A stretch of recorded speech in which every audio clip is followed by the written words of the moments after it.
ต่างจังหวัดเพียบเลยนะครับก็ประมาณสัก20 กว่าดวงได้อะเนี่ยหมดเนี่ยแล้วก็มีนี่พี่เขาแบ่งมาให้ด้วยถังข้าวสารเอาไว้ตวงเงินตวงทองน่าจะยุคประมาณว่าน่าจะร.5เนี่ยไม่ต่ำนะแล้วตีตาคุดด้วยเขาเล่นกันเหมือนกันนะนี่เขาบอกว่าหลักพันนะ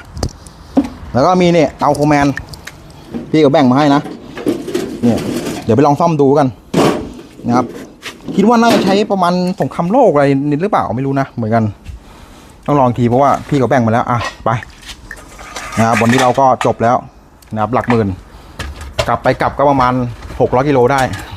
โอเคยังไงก็ขอบคุณครับ